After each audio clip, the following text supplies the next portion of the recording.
shit.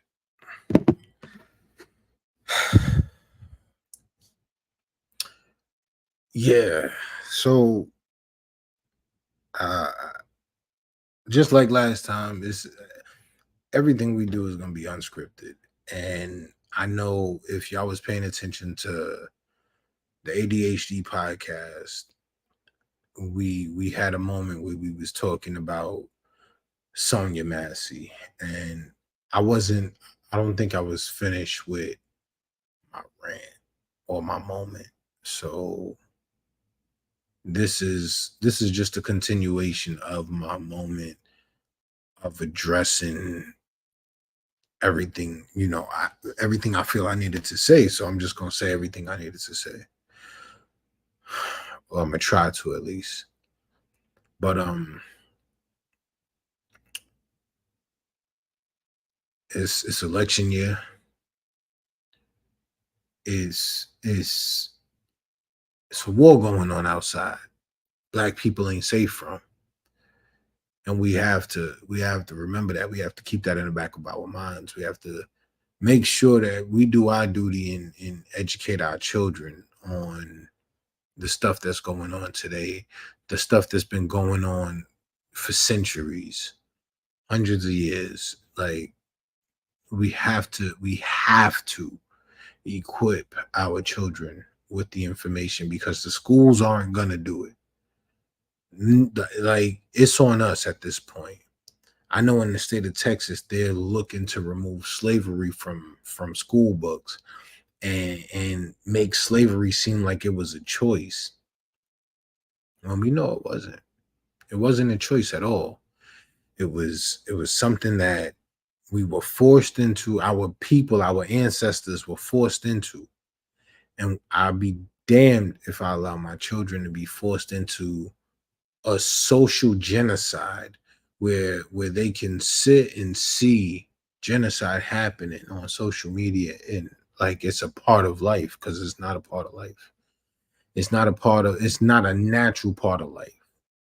Life happens, but that's not a natural part of life. Sister Sonia Massey, I wish I had more information on her where I could properly give you information that says exactly who she is and what she stood for, but I don't.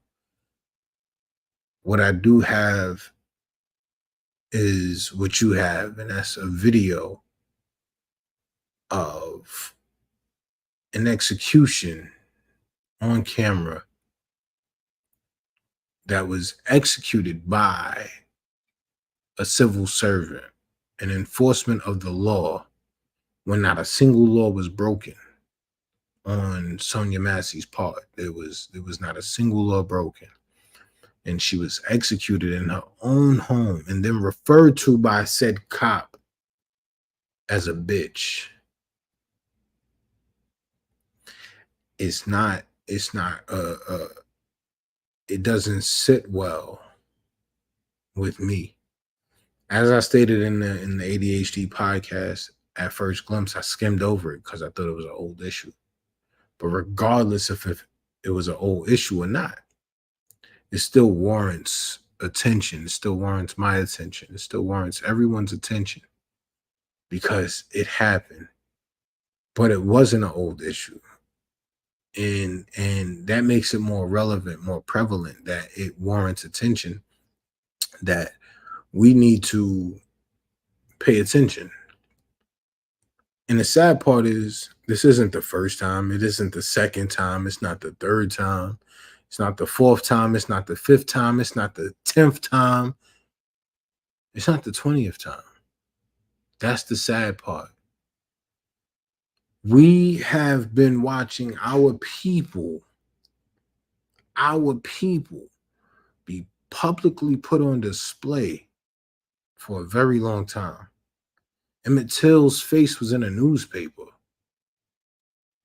Sonia Massey is on Instagram, TikTok, Facebook, the internet, period. And with watching this, it's a constant reminder that the country that we live in doesn't see us as we see ourselves. They don't see us as equals. Again, the Constitution does three-fifths human. That's what the Constitution says.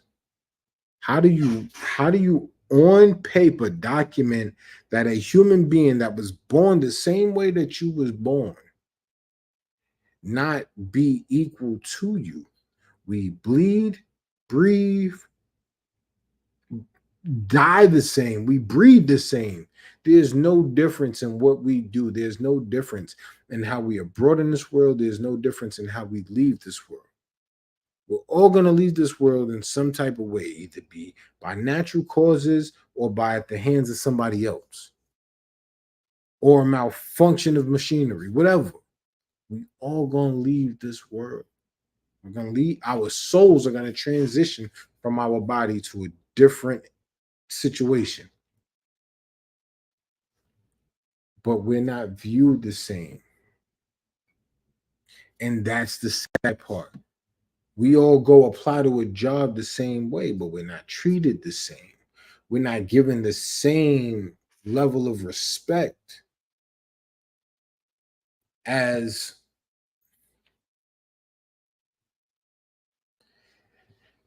I'm not even going to sugarcoat it. As white people, forget it. We're not given the same level of respect as white people. So it for us to see on a daily daily. Granted, we've had a few months, few weeks, whatever you want to call it, where we didn't see a black person gunned down by a police officer. Oh, that shit was swept under the rug. It wasn't. It wasn't. And we were reminded this week that it wasn't. We were reminded with this video that it was not swept under the rug. It is right there in our face. It's put back into our face like, hey, nah, y'all must have forgot. That's the Roy Jones song. Y'all must have forgot. We got to reel y'all back in, let y'all know y'all place. But our place is standing right here with everybody, with our brothers, with our sisters. That's our place. Not being gunned down by a police officer in our own home when we call for help. That's not our place. I'm trying not to get too animated for it. I realize that I've been getting animated in the last few podcasts, and I'm trying not to fucking crazy bitch that as he casually laughed. I said that. I'm gonna try not to get too animated because it is some bullshit that's happening. And I got 4 people on here. This might be the 4 people that ever watch this. It don't matter. Stuff needs to be said. And I'm tired of it. I'm tired of it. I know that supposedly when we turn 30, black men, when we turn 30, we lose the fight. I don't believe it. I don't believe it. I feel like the fight is always going to be in us. We have more to lose. When I was 30, I didn't have a full-fledged family. I got more to lose now. But at the same time, I got more to gain when I fight. And we need to fight. We need to fight. This isn't no insurrection. This isn't a call for an insurrection. This is a fight for our God-given freedom, our God-given rights. That's what this is. We need to fight for our rights. And again, this is not an attack on anybody. But I watch how we've been fighting for rights for years. We had a civil rights movement led by Dr. King in the 60s, 50s, and 60s. Led by Dr. King, we had a civil rights movement. We're still fighting for civil rights.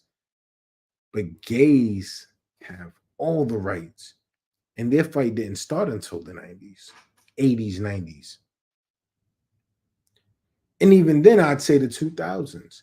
And again, this is no disrespect to the LGBTQ community. And if I hope I said that correctly, this is this is nothing towards them.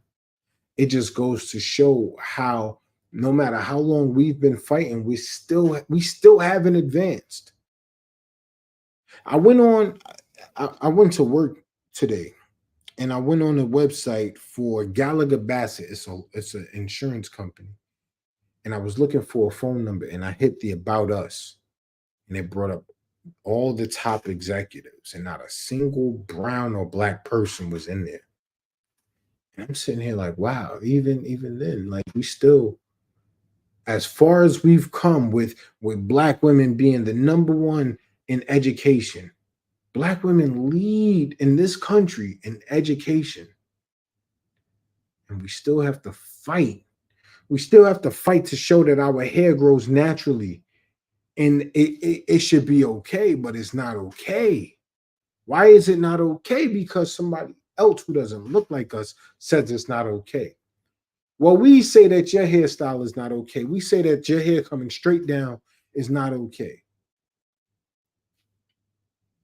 That's just like it to me, it's wild. It's really fucking wild. And our natural ability, just us naturally is an issue. Us being who we are naturally is an issue. It shouldn't be an issue. It shouldn't be an issue. It shouldn't be a reason why an athlete has to cut his locks. It shouldn't be an issue why a black woman at a corporate job is penalized because her hair grows a certain way. It shouldn't be an issue if a black woman wants to color her hair. It shouldn't be an issue at all. The issue should be in my work ethic and what my output. That's the issue, my output. Is my productivity up to standard? Is it up to par? Am I exceeding in your metrics? That should be what we're measured on, but we're not measured on that. We are not. We're measured on our appearance. When I'm pretty sure a white counterpart, male, female, whatever, can come dressed the same way we come dressed and it not be an issue. But the moment we do it, if we came to work in a corporate environment dressed in a relaxed situation, a casual situation, it would be an issue. But let Tommy, Becky, one of them do it, it's not an issue. I go back to the song. It's cool when they do it. It's a problem when I do it. Why is it a problem? Why is it just doesn't make sense to me. Um, I'm I feel like I went far the other way.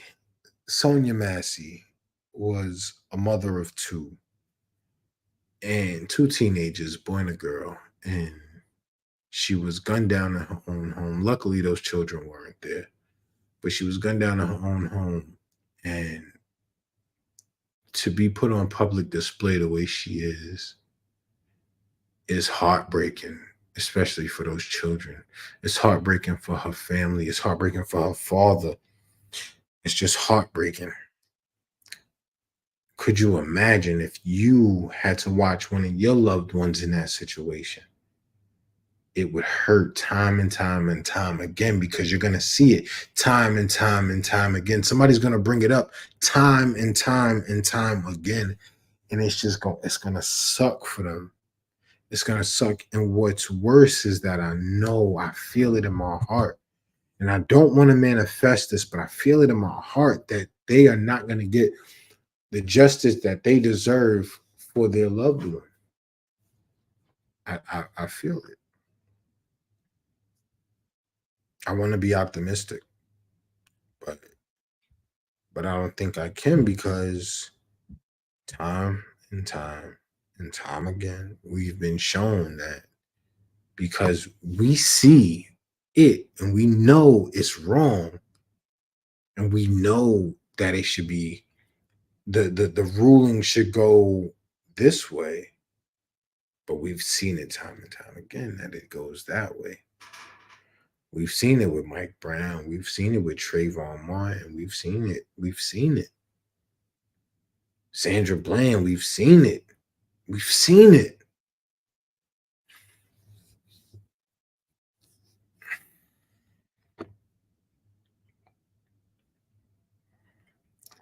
And we see on this body cam footage that there was zero disregard for human life, because you classified a person that you unalived as that fucking bitch. Zero disregard. I mean, zero regard for human life.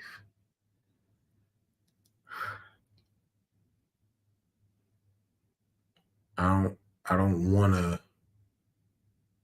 to get morbid. I don't want to get like, I'm not gonna. I just want y'all, the people that's viewing this, I want you to be careful. I want you to make great decisions.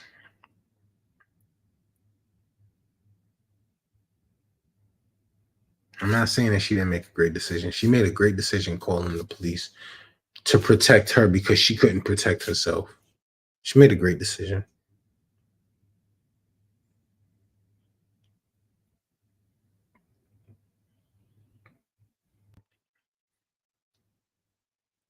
I love you all. Be safe.